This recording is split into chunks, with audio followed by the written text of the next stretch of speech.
Once upon a time, in the heart of a prosperous African kingdom, there lived a great king named Adewale. His kingdom was blessed with fertile lands, bustling markets, and joyous celebrations that echoed through the hills. King Adewale had many wives and children, but amongst them, only one was a son, Prince Olumide, the apple of his eyes and the heir to the throne.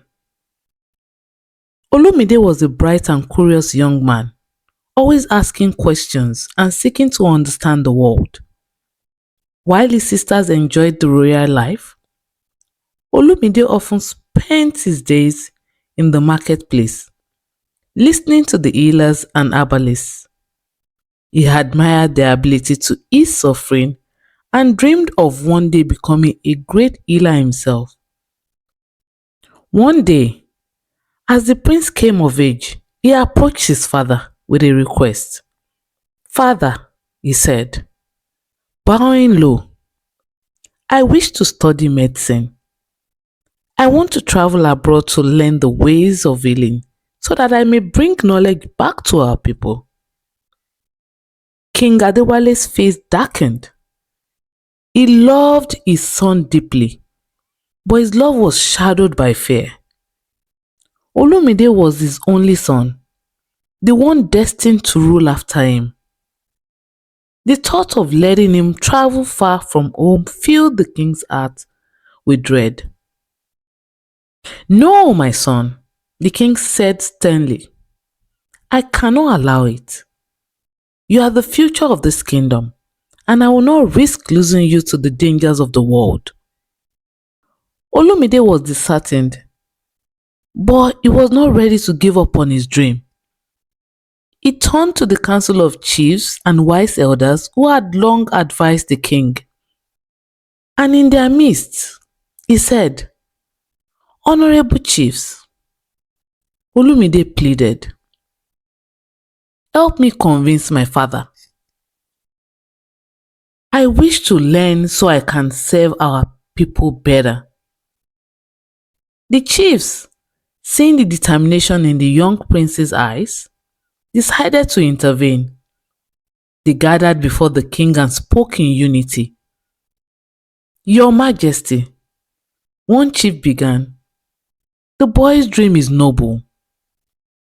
Knowledge is a gift, and if he learns the ways of healing, it will not only save lives but strengthen your legacy."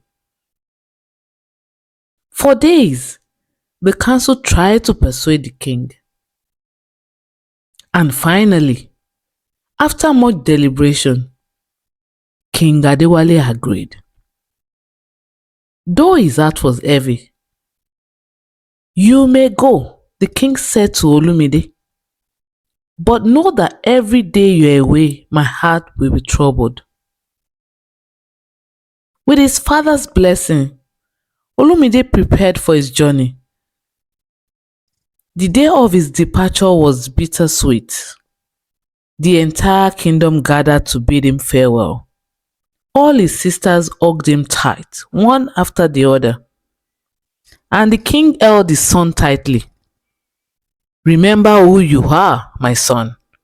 Remain honorable, disciplined, and make the kingdom proud," the king whispered. "Return to me safely." Olumide embarked on this journey.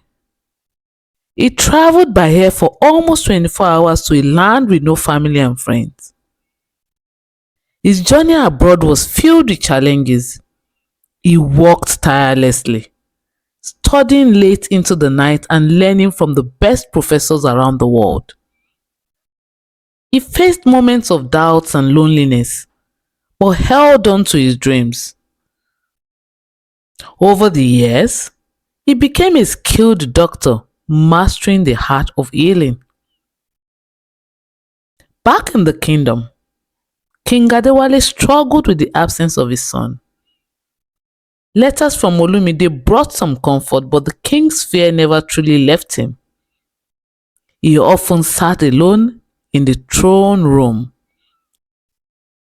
Years passed, and the time came for Olumide to return home. He boarded a plane, his heart brimming with joy and excitement to see his family and people once more. But as he approached the kingdom, he was greeted with grave news. The once lively kingdom and palace was now filled with silence and sorrow. King Adewale had fallen gravely ill, and no healer in the land could cure him. The villagers were in despair, and the royal household was in chaos. Famine was beginning to loom over the land, as it's a bad omen for the king to be sick. Olumide rushed to his father's side. The sight of the king, weak and frail, brought tears to his eyes. "Father," he said, holding the king's hand, "I am here now. Let me help you." Using the knowledge he had gained over the years, Olumide examined his father and quickly identified the illness, a condition that could be treated with the right care. He prepared herbal remedies combined with the advanced techniques he had learned abroad. Day and night, he worked tirelessly, never leaving his father's side. The villagers gathered outside the palace, waiting anxiously for good news. They sang songs of hope and prayed for the king's recovery. After several days, the king began to regain his strength. His color returned and his voice grew stronger. When he finally rose from his bed, the news spread like wildfire. The entire kingdom erupted in celebration. Drums echoed through the hills, and villagers danced in the streets singing, "Our king has been healed. The gods have smiled back on us." King Adewale called for a grand feast to honor his son.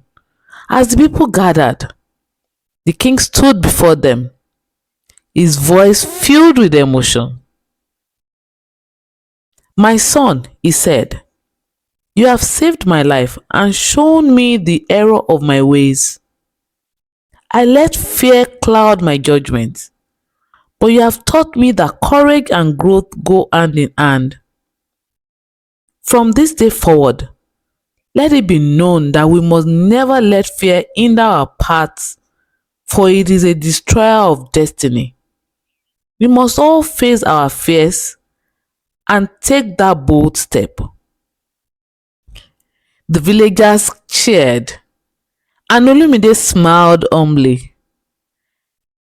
The celebration lasted for days, with music, dancing, and feasting under the stars. From that day, Olumide became known not just as a prince, but as the healer of the throne. His story was told for generations, a reminder that courage and knowledge have the power to change lives and overcome even the deepest fears.